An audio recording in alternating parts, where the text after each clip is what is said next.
For the Kansas Farm and Ranch Radio Network, I'm Caitlin Walters. As we get into calving season, I had the opportunity to speak with Dr. Gregg Hanzlicek, Professor, Veterinarian, and Associate Director of the Kansas State Veterinary Diagnostic Lab. He talked about how to recognize and assist with problems in calving, the importance of colostrum, and common diseases in young calves. How can producers decide when a cow may be having problems and when they should step in to help? What are those time guidelines or some things that producers should pay attention to? That's a great question. When the animal gets into what we call stage 2, or she's actually trying to expel the calf, and she'll be laying down, pushing, and eventually we should see a water bag or feet. And from that time on is where I start the stopwatch. Once she's in stage 2 and I know she's actually trying to calve, then I'm going to give a cow about 30 minutes before I'm going to intervene, meaning she should have progress within 30 minutes. If it's a heifer, I'm going to give her an hour. So it's just pretty easy. If I know she's contracting, she's trying to calve, I notice what time it is. If she's a cow, if I come back 30 minutes later and she hasn't gone any further than that, then it's time to get her in and examine her. Okay, perfect. And then if you do end up needing to help pull that calf, can you talk a little bit about the difference between chains and straps and where to position them to avoid injury? You bet. So either using chains or straps is fine. Straps are a little easier on the calf. So the straps, I just put those above the dew claws, one on each side, and then just pull as normal. Chains, we need to do it two ways. We need to put the chain above the fetlock and then do a half hitch just above the hoof and the coronary band. We need to use chains on pull from two different areas on the feet. If we don't, we just put the chain up high on the long bone above the fetlock, then that's when we run the risk of breaking legs in calves and causing some major tissue damage. So, like I said, either one's fine. You just make sure that you're pulling from two different places when using chains. How do you determine if you need to call the vet? And can you talk a little bit about backwards positioning and the dangers of that?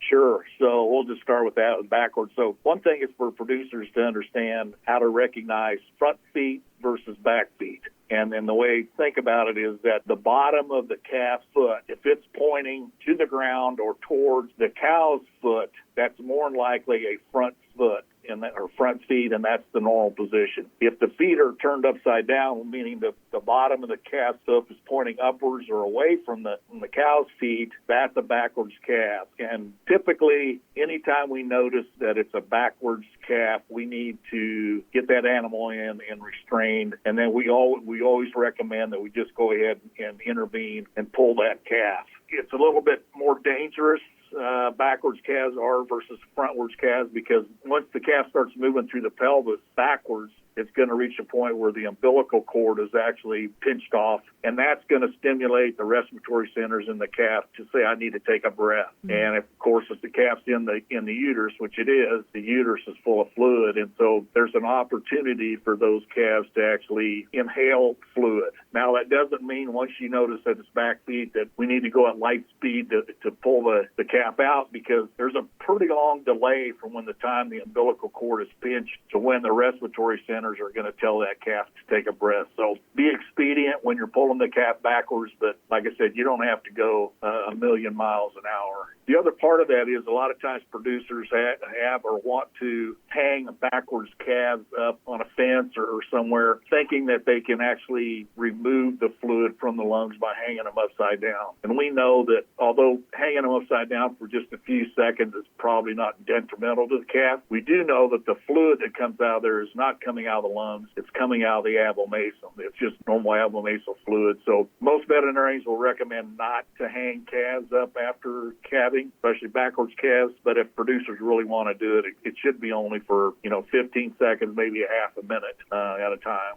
Any thoughts on how to know when to call the vet when you're in over your head with a calf? Yeah, so that's a really hard one. But for me, anytime that the calf is not coming normally, meaning two front legs and the nose, then that means that calf is malpositioned, and that's probably time to call a veterinarian in to try to figure out what position actually the calf is in. If the calf is coming in a normal position and we start extracting the calf, but we can't get both legs and the head and the pelvis, then for sure that's time to call the veterinarian, because the calf's probably not going to come out in that direction. So for me, anytime we're working on a calf and trying to help it be born, if we're working more than about 15 minutes and we haven't got the problem resolved, it's probably time to call a veterinarian or somebody that has extensive experience in pulling calves. How quickly after birth does a calf need to get to nurse to get the best amount and quality of colostrum? Yeah, that's another great question. So it's as soon as possible. We've always said in the past that less than 6 hours, actually, and we're taking this from the dairy side,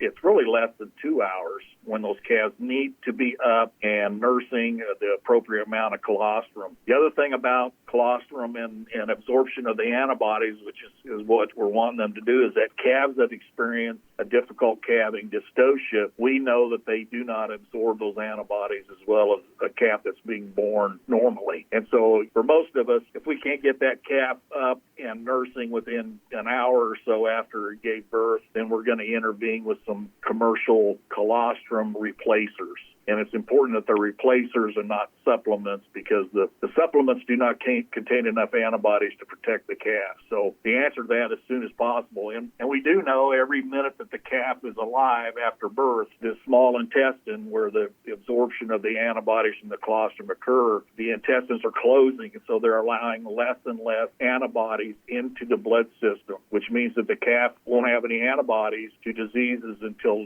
weeks down the road when it builds its own antibodies. So the answer to that is as soon as possible. You kind of touched on my next question here, replacer versus supplement. Is there anything else you would recommend looking for when buying those colostrum products, or just making sure you get the replacer? Well, the latest research shows that it needs to be colostrum replacer, and it should be a colostrum-based replacer. There's some out there that are plasma-based, and the latest research suggests that the colostrum-based replacers, those antibodies in those products are better absorbed than the plasma source replacers. What is the best method of castration / the best time to castrate as far as causing the least amount of stress for the calf? Well, that's a little bit controversial, but really the best time would be as soon after birth as possible. With probably the best way to go would be with the green castration bands. Research showed that those calves, if we can measure it, do not actually indicate any stress whatsoever, and so that's probably the best time for the calf and probably for the producer also. How can producers best prevent disease in their young calves, and what are some of the most important things that they should be watching for? Yeah, another great question. So the disease that we're most worried about in young calves, I know you know this and they know that too, is scours. And the key to scour prevention is those calves are consuming the appropriate amount of high-quality colostrum so that they have the antibodies against those